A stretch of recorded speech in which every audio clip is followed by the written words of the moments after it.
Welcome to the FEC Fellow Session 2024, and we're delighted to have you join us for today's gathering.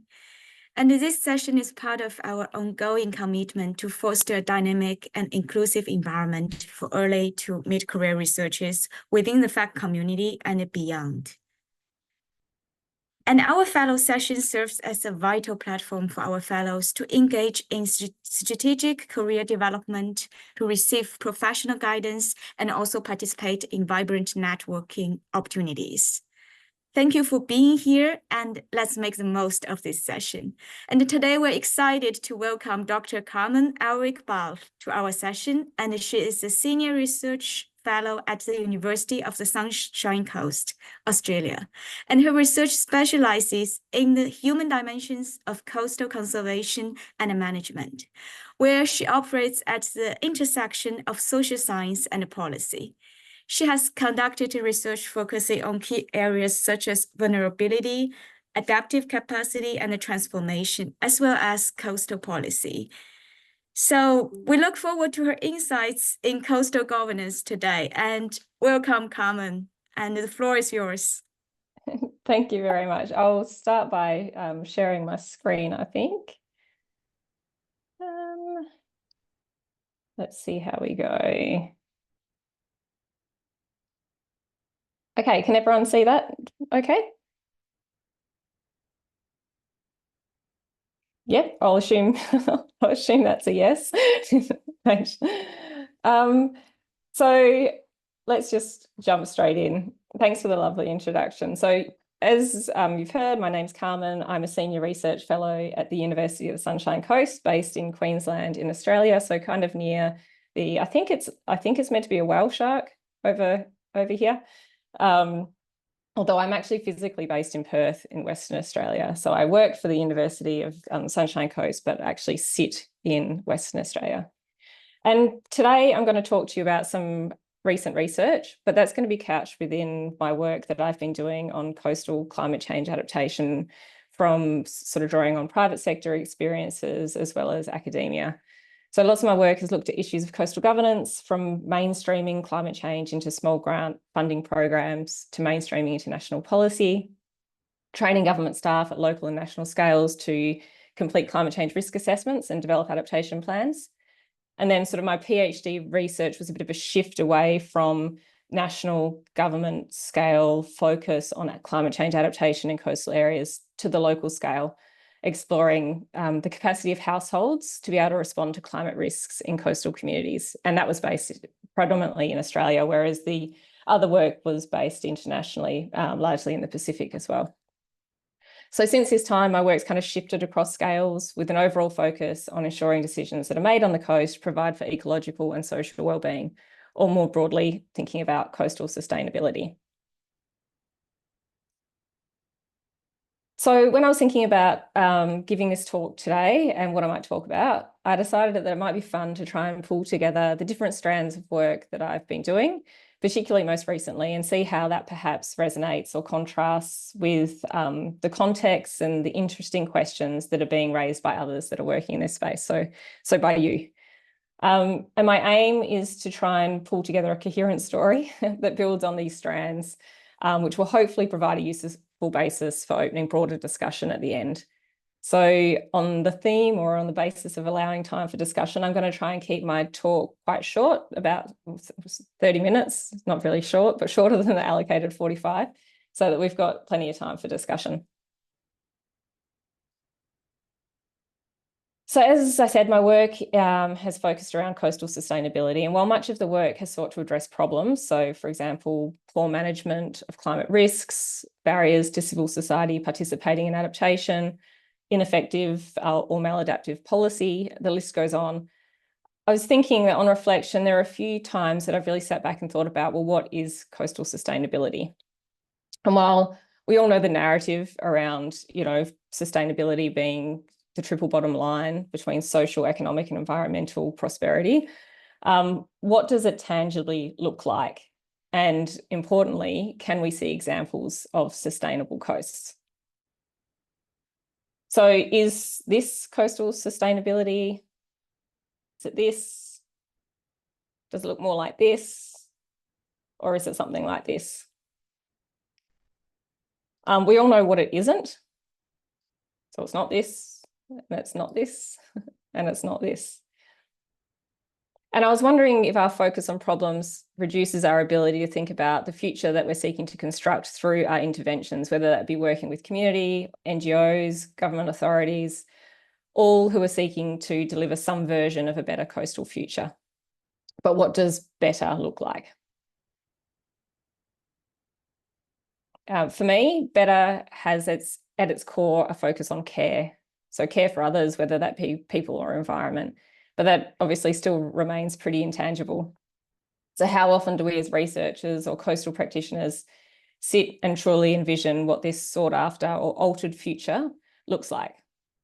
It was only last week that I was reviewing different visions that landscape architecture students from first to third year based at UWA had created for a coastal community. That was part of a research project that I'll talk to a little bit more shortly.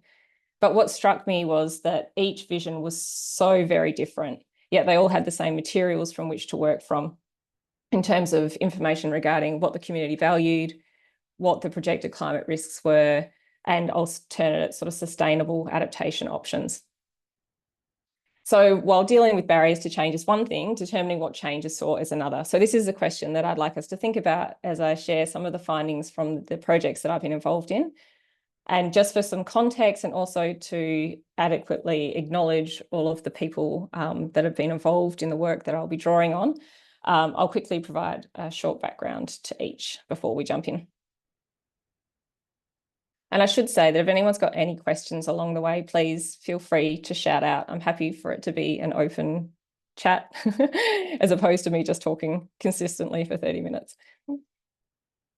So the first is an Australian Research Council Future Fellowship project, and this was awarded to Professor Tim Smith, who I'm sure probably many of you know, and it was entitled Coastal Governance, Embracing Vulnerability and Change. And so the purpose of this research was to start to think about the way that we think about vulnerability. So instead of seeing vulnerability as something to be entirely eliminated, because exposure to unsettling circumstances can actually drive change. So I guess the foundation was that vulnerability is not always bad, but perhaps the way that we respond to vulnerability could be improved. So we asked practitioners what their perspectives on vulnerability were. And what was really unique about this project was that it brought together coastal managers, so the people that respond to the physical changes on the coast, as well as what we call in Australia community service providers. But these are sort of the social service organisations that respond to social vulnerabilities. So whether that be issues of inequity. So these two sectors obviously have a role in responding to vulnerability sort of at the heart of their organisation, but they're not always integrated in their responses. So this project was undertaken in 7 of the most rapidly growing coastal communities throughout Australia, with the reason rapidly growing communities were selected was because they were seen to represent sort of a microcosm of social ecological changes, with the rate of change making it more of a challenge to be able to respond to. So within these areas, we spoke to coastal managers and the community service providers, and we asked their perspectives on what is vulnerability, how are they responding, what are some of the barriers and opportunities, and have they seen any innovations in the way that it's being responded to. And this is, it was a big team. So as I said, Tim Smith led it, with Dana and myself also working on the project, and it was affiliated with a number of PhD students and other academics across multiple institutions internationally. Another project, well, actually, it's more of a professional activity that I undertake, is I volunteer for the West Australian Coastal and Marine Network. So the network was a grassroots initiative that followed a severe decline in funding and the loss of coastal coordinators throughout Western Australia. So local community groups really drew on these coordinators to help them in their stewardship activities, which might have ranged from tree planting, weeding, maintaining access pathways, and all those jobs that have sort of traditionally been undertaken by local government authorities. But with this transition to risk-based and hazard-based management, so with a focus on, climate change projections and how we're responding to erosion and inundation, as opposed to, well, I suppose with that focus, the broader consideration of environmental and coastal management has been lost. So there's become a really strong reliance on volunteer effort to manage coastal areas in Australia. So this network grew out of the view that we really need to be able to work together, so across sectors and across scales, to have a shared voice for the coast, to try and raise the priority of the coast in Australia, and to share some of the lessons that people were learning along their way in their practice. So the role of the network is really to be that coordinator or connector, which wasn't present in any of the coastal communities and wasn't being filled by state government in its absence. And I'll also draw on some of the work that we've been doing on coastal values. One in particular was led by Ewan Harvey, who's actually an ecologist. And we're interested in understanding the social and economic values of offshore marine infrastructure. So that could include things like jetties. So we had a picture of how marine infrastructure was contributing to ecological wellbeing. So, for instance, jetties might have greater marine biodiversity around them, but what people thought about these structures and how they interacted with them, both from a socio-cognitive perspective, but also an economic perspective, had pretty limited research attention. So this work influences some of the things that I'm going to talk about in terms of understanding coastal values and also taking a multidisciplinary approach. So this team, as you can see, was quite large again, included ecologists, economists, and social scientists. So that multidisciplinary approach was not only really focused on understanding what people value, but also in the way that different decisions are made. So for example, in Australia, and anywhere really, decisions are a function of trade-offs among who's going to benefit and who will not, whether that be people or environment. But also cost plays a huge part of the decision-making process. So what's the cost benefit? And while as a social scientist and not an economist, I kind of cringe at the reliance on cost to be a core element of decision-making, the reality is that it takes up a large portion of the decision-making pie, at least in an Australian context. Finally, some of the other projects are looking at community engagement with the coast, so citizen science activities, along with the recent collaboration that I already hinted towards, which is, again, interdisciplinary and funded by the Oceans Institute at the University of Western Australia. And this project came about as a function of sort of seeing this lack of innovation in coastal governance and asking, well, how can we change the way that we think about the coast and its possible futures? And what do we want to achieve? What does that tangibly look like? And how can we govern the coast in a way so that possible futures can become realities?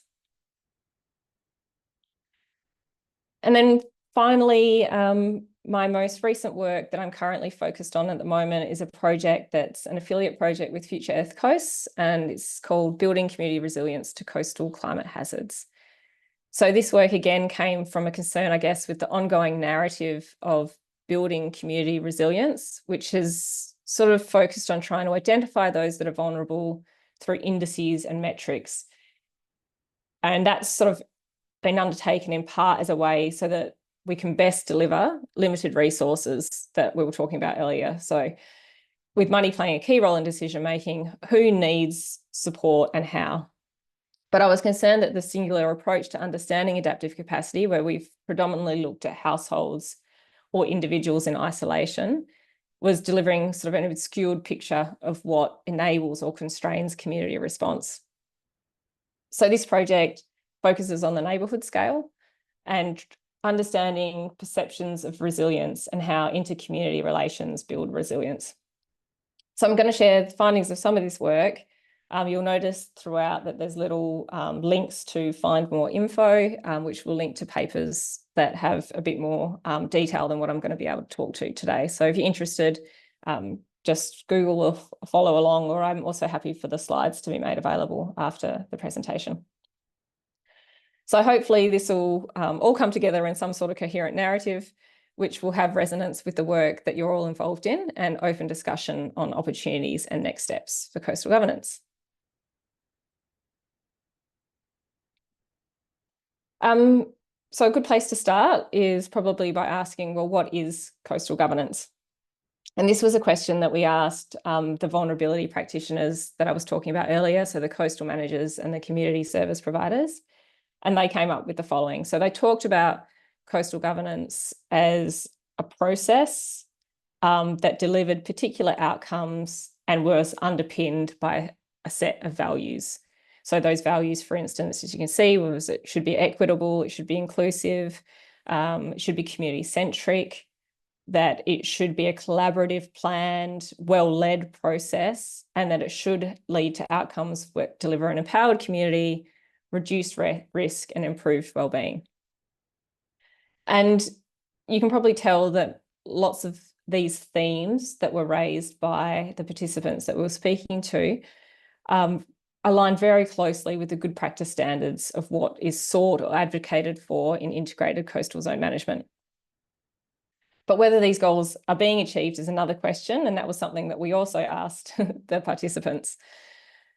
And I think if you think about the state of the coast, I'm not sure how many good practice examples of integrated coastal zone management we find, and that's something that we can maybe talk about at the end. So as I said, we asked our participants whether they believe these goals or good practice were being achieved or whether it could be achieved. And a range of different barriers to implementing good practice governance were identified. Now, this is just from a paper, so it's got lots of quotes in here, but essentially the barriers aren't really anything new. So they're related to capacity, a culture of failure avoidance, different governance mechanisms that constrain innovation. So, like I said, they're not anything new, and I don't think that they're necessarily specific to an Australian context as well. And I slightly mentioned innovation there, so it's probably worth diverging a minute to share some of the findings of the types of innovation that vulnerability managers reported. So as you probably remember, I said that we asked them whether they were seeing any innovations in coastal governance. And whether that was something that they had implemented themselves or whether it was something they observed being undertaken by other people. And we found that even though there was really high levels of individual capacity among the people that we spoke to, there was in many cases some good practice policy and also a really strong willingness and drive to change the status quo. So despite all of these really positive elements, innovation in responding to vulnerability was limited. And those activities that were considered to be innovative were limited in scale and insufficient for the sorts of transformative changes that are argued to be able to deliver the transition in coastal environments that are meant to be achieved to be able to ensure sustainability. What was quite interesting, however, was that despite these barriers, most of the coastal managers that we spoke to expected that the good practice goals of governance would be realised at some point in the future. So, for example, they might have commented that when things get bad enough, the public is going to raise their voice and demand action, which would result in some sort of significant change. Although what that change would be was rarely articulated. Similarly, having a plan in place, so whether they had an adaptation plan or a coastal management plan in place, this was considered an appropriate way to ensure that goals would be realised. But I think there's been, we always have plans. There's always plans that exist. And again, we still haven't sort of got towards these more sustainable coasts that we're after. So this made us question whether hope, which is often seen as an antidote to inaction, so we argue that in the presence of hope, change can occur. And it definitely can be an enabler, but given that it's present and we're still sort of locked into these current systems and processes, what does that mean? And again, there's a bit more information in that paper if you'd like to follow up.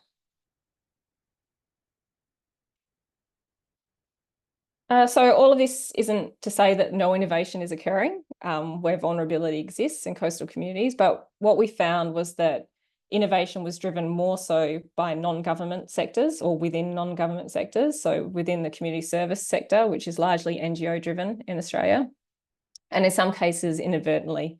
So in other words, our innovators weren't necessarily seeking to innovate, but rather to try and address challenges, whether that be lack of funding or other resources that they needed to be able to achieve their objectives. So in these cases, unique partnerships were formed, often drawing, the innovations often drew on high levels of individual and community capacity as well. So they might have been key agents of change, as well as strong social connection within and outside the community that they were using to be able to leverage support and resources. And it was these cross-sectoral and often cross-scale partnerships that helped address challenges in an innovative way. But I think most importantly, it was the identification of shared goals and values across sectors that enabled that collaboration and in turn transformative changes. So this leads probably to the question then whether we have shared goals or a shared vision for coastal sustainability. In Australia, the coast is not managed at the national scale, so there's no federal agency or policy, and even at state level, there are often organisations that contribute in some way. There are multiple organisations, that contribute in some way to management of the coast. And this sectoral division means that there are often different priorities based on agency mandates that determine investment and action on the coast.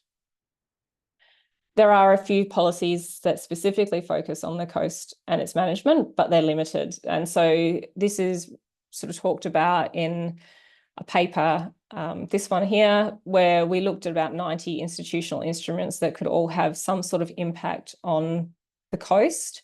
And we found that very few were intentionally focused and also substantial in their impact. This is changing. So in some Australian states, there's new acts and policies that have been developed, but implementation of these still remains distributed across multiple agencies.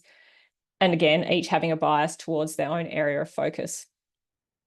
And while separate roles do support different perspectives of management, depending where investment is focused, this can leave gaps where some perspectives are given priority over others. And this is another sort of element that we looked at within those policy instruments in an Australian context, where we tried to understand what was the core sort of underpinning worldview within a particular instrument. Was it anthropocentric focus? So did it prioritise people? Was it ecocentric, or was it some hybrid? And we found that most of the documents, policy instruments focused on the coastal zone really had an anthropocentric focus, particularly at the local scale. In the absence of a lead agency, or the development of a shared vision is perhaps unlikely. And this is problematic because, as Richard Kensington argued more than 30 years ago, that for integration with respect to integrated coastal zone management, for integration to work, we need long-term vision of the coast. And in Australia, the findings of the future fellowship work was that we need this vision to address social and ecological conditions of the coast more comprehensively, so that we can start to develop systemic rather than single sector solutions or single impact solutions.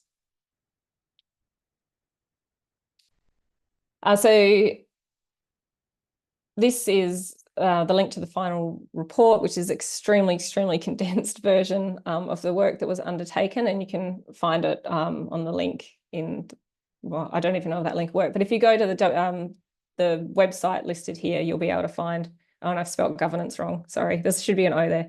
But if you go to that link, you should be able to find all of the information that was produced as part of this work. But essentially, we argued that achieving this vision is probably going to likely require a reframing of the coast, where preference and priority is currently given to sort of managing and responding to the physical manifestations of change. So whether that be flooding, erosion, inundation, and their impacts on physical assets. And that reframing would see some of the changes that are listed in the blue boxes there.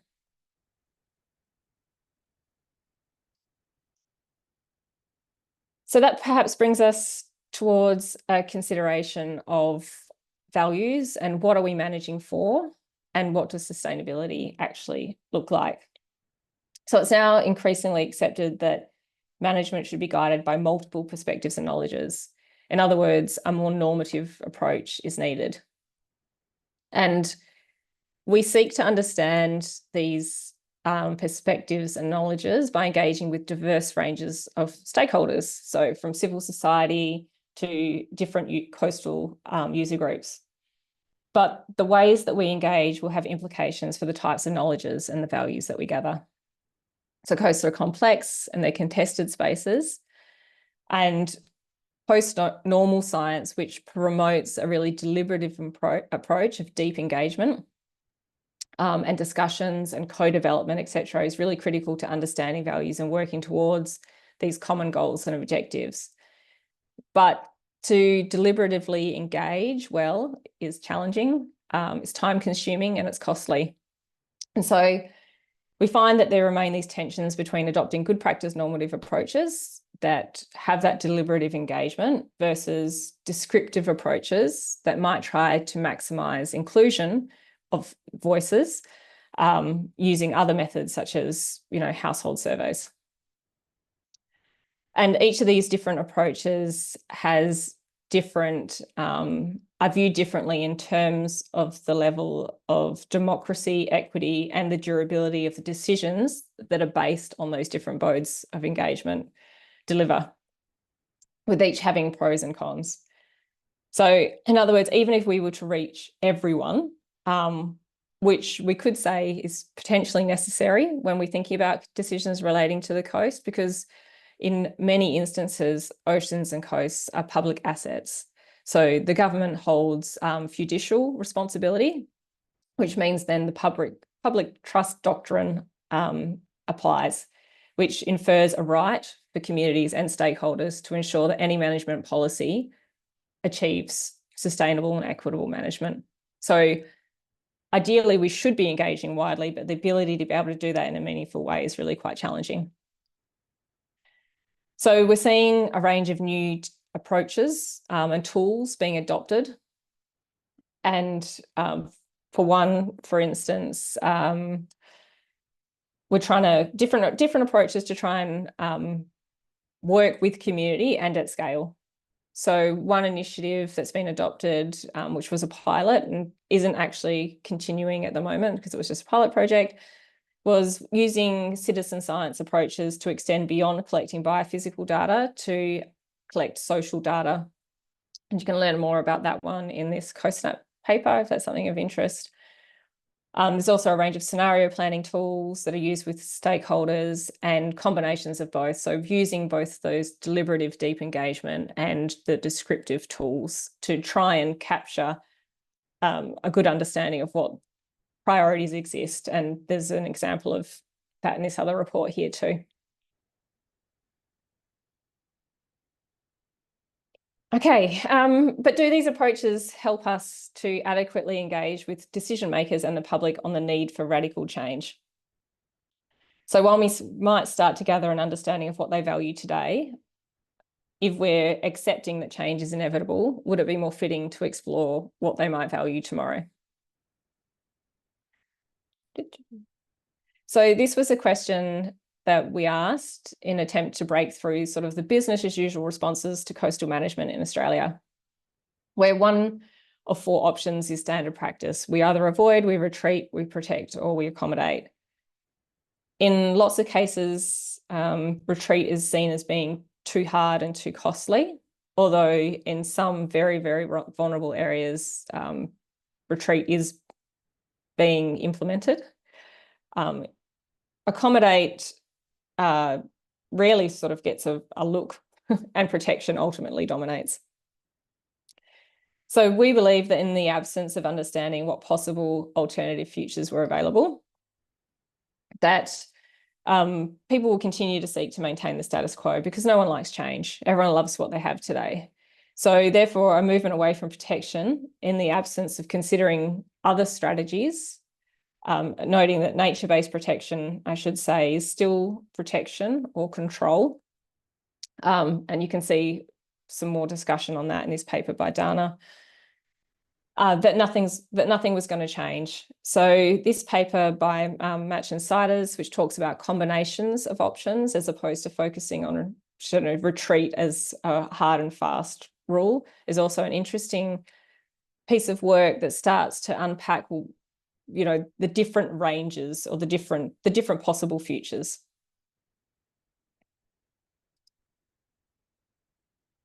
So futures research itself, or using scenarios in climate change science, that all seeks to understand what the possible futures are, but engaging the public in these processes beyond sort of our standard risk assessment and adaptation workshops, in which communities are presented with possible impacts to a coastal area, some possible adaptation measures that they could select to be able to respond to those impacts, which might list a couple of trade-offs.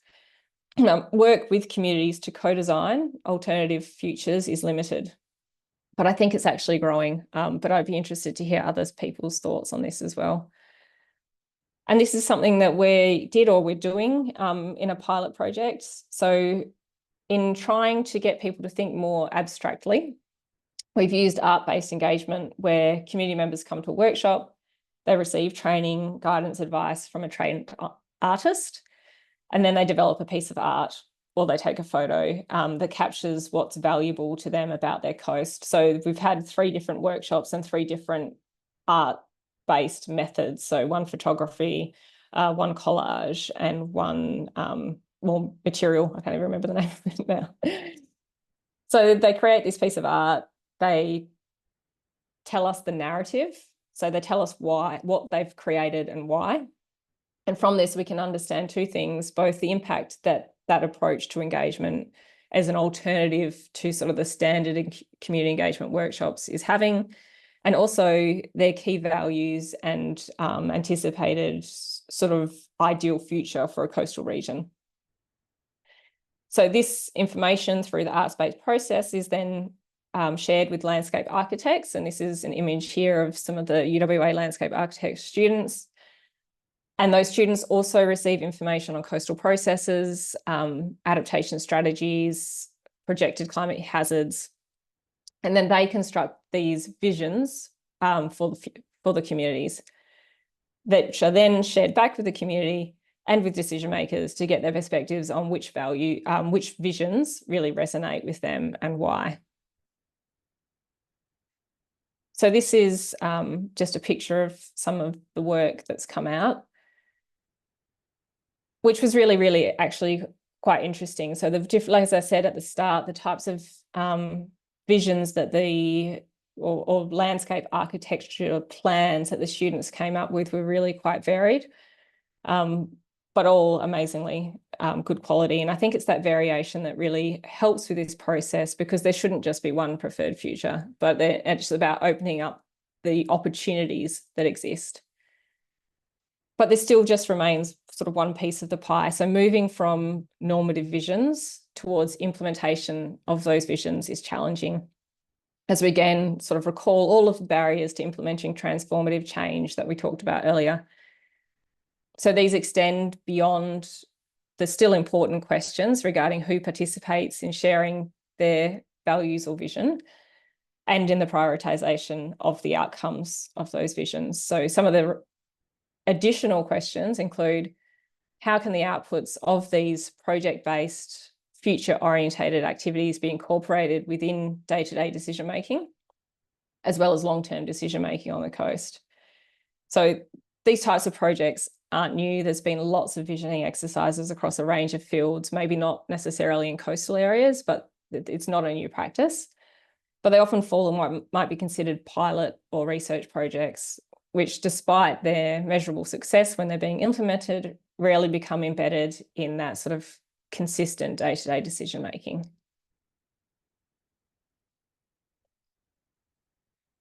So in seeking to better understand why research and this type of work is not incorporated within decision-making, Panma and colleagues have a recent publication out, which is taken from a sort of a disaster risk reduction science perspective and urban planning, But they were really interested in this question of why isn't science being uptaken into decision making? And they found that planners want information that is more understandable, usable, actionable, and is something that speaks to their needs.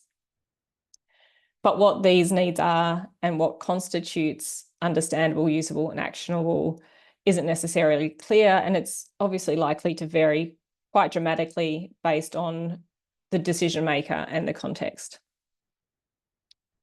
So where to from here?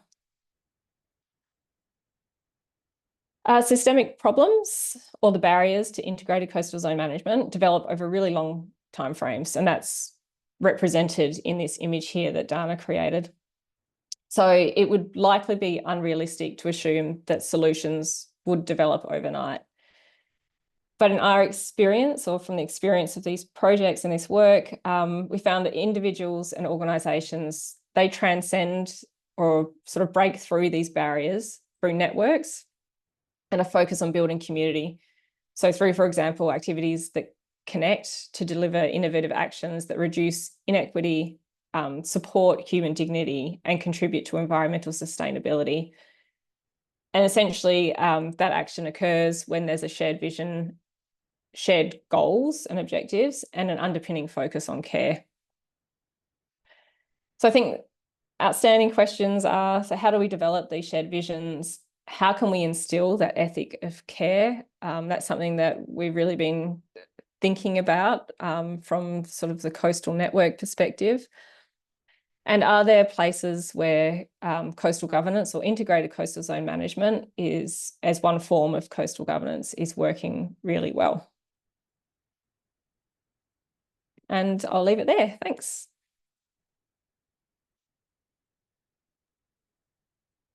Thank you so much, Carmen, for sharing your insights with us today. And now we would like to open the floor for questions and discussion. So please feel free to raise your hand or just type your questions in the chat box.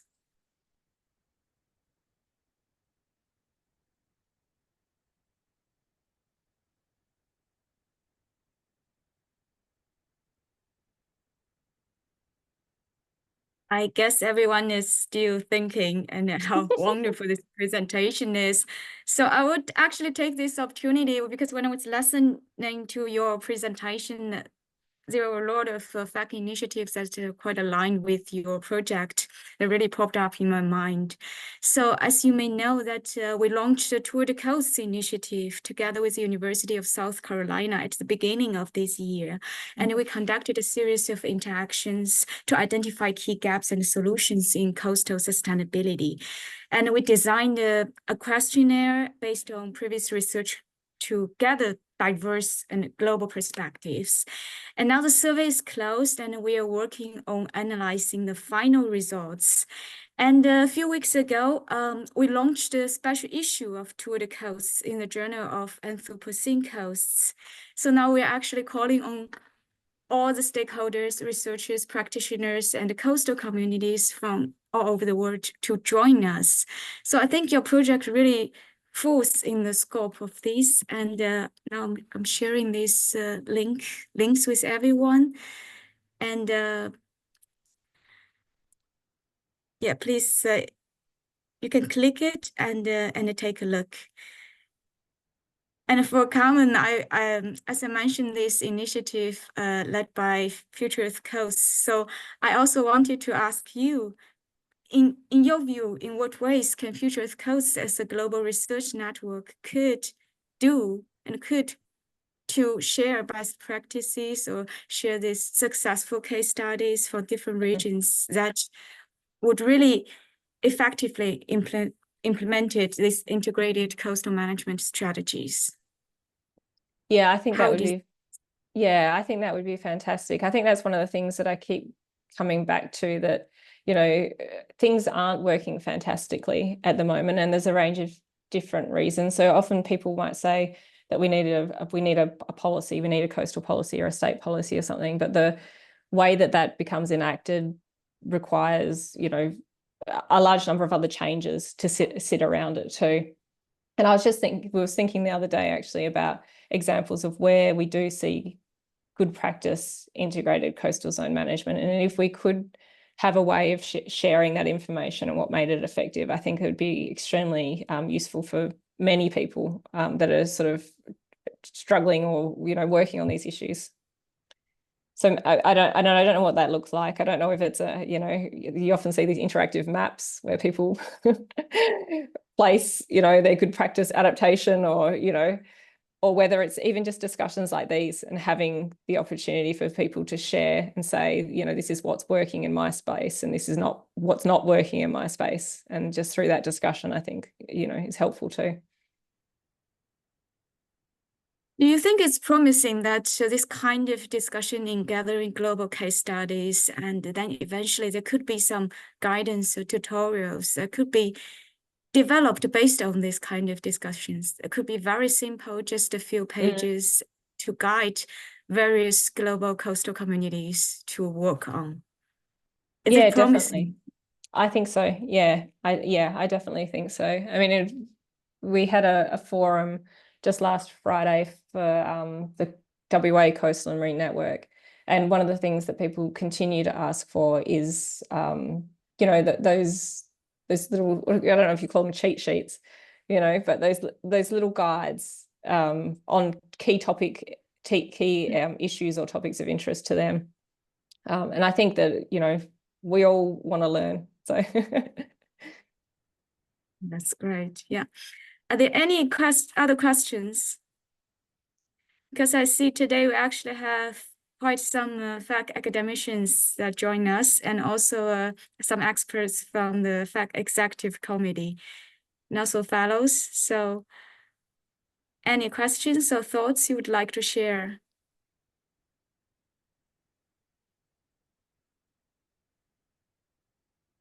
Can raise your hand, or yeah.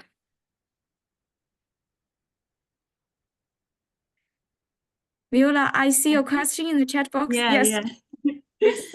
I just typed it for now, but thank you so much for your talk. It's really interesting to hear about the projects you have been working on. And I now also work a little bit more with different stakeholders, and I find it very difficult, like how to incorporate so many different visions and views and work towards more shared visions. And this is also one of the main things which is hard to deal with, but I wondered if you maybe have some examples or practices that you can share with us. Yeah, I mean, I think it's hard. It'd be good to learn a little bit more about the context. So are the different stakeholders, as in community and governance, or coastal users, or I mean, I think it's been an issue that we've been trying to grapple with for such a long time, trying to be inclusive and equitable, but knowing that often we still get the same people that feel open and willing to contribute to the different types of engagement that we adopt. And I think that the problem is that we often use the same types of engagement. So I think even just trialing different modes of working with different groups, or even asking people how they'd like to be engaged. I think, you know, we had someone talking about this from a youth perspective, that, you know, people are complaining that we don't have many volunteers, young volunteers, coming in to help even just with coastal stewardship activities. But that's because of the way of engagement and the types of activities that are undertaken haven't changed in a really, really long time. So they're not the things that young people today want to be doing. So it's about sort of getting out there and talking to people about how they would like to be engaged. And then when you have the multiple perspectives, there's always those trade-offs. And I don't think there's a simple answer to say who gets prioritized over who. Yeah, it's hard. Thanks for your answer.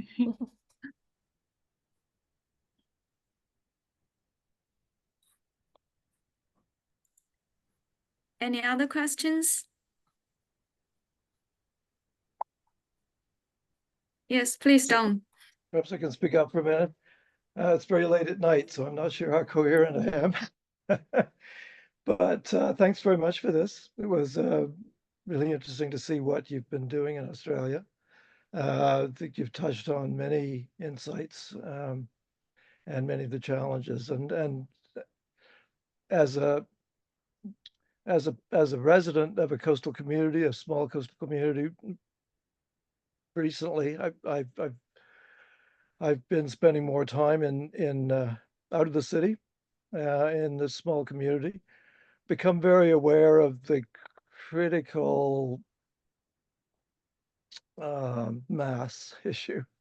You know, and you referred to agents of change and innovative collaborations that can develop in particular communities. I think the problem is, how do you replicate? Those are to a large extent one-offs, and how do you replicate that, you know, from one community or upscale it? I don't think any of us have solutions yet, but I do like the move toward a vision of care, and perhaps I haven't read your paper about hope, which I'm very intrigued to look at. But you know, are there some ways that we can develop visions that then would inspire more of that? But it's a wicked problem. You know, we are dealing with a rapidly accelerating, changed environment, with a, you know, undoubted rapid change in drivers and impacts, and we're barely keeping pace with the, you know, with the environmental stewardship of the coast we have. So we need to find better ways of doing this, and the work you're doing is certainly contributing to that. Thanks. Thanks, Don. Yeah, in terms of upscaling and the challenge with small communities, I think that there's a very small community that I've just started working with in Western Australia as well. And they have lots of different, you know, there's talking even just to a small number of people, you seem to get the consistent messages about what's needed, you know, and I think just accessing support to be able to deliver what's needed is really a key thing, you know, and it's simple things like, for one community, it's just having a space where people can, you know, get together and connect, as a way of sort of building cohesion within community that they just don't have. They don't have any buildings, you know, it's a very small town. They don't have any buildings where people can actually get together besides the sports centre, and sport's not for everyone. So, you know, and you know, it's things like that. I think just getting out and talking to communities is the starting point to really understand, instead of thinking that we know what they need based on some, you know, measures of wealth or well-being, you know, actually just getting in and talking to community, I think really helps. And when it comes to dealing with Indigenous communities, you know, there's an intercultural component, and you know, what we would envision as desirable isn't necessarily the same. We may have many shared values, but there may be components of the community culture that are fairly inaccessible to us as outsiders. So how do you facilitate that? So we deal with that a lot in Arctic communities, particularly, and some of them are very small. And you know, issues of where do you meet, and how do you know, simple challenges that can certainly represent barriers.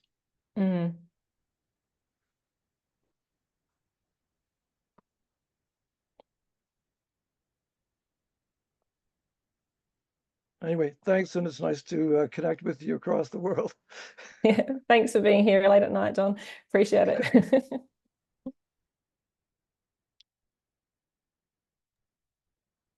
Yes, thank you, Don, for overcoming these time challenges and to stay with us today. And I think if anyone in this group who have been carrying out similar kind of research could also share your experience.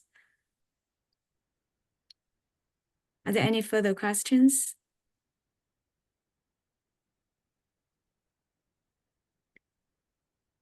Okay, so I think, Carmen, your slides, would it be possible to share it within the FEC community? And yeah, sure, that's no problem.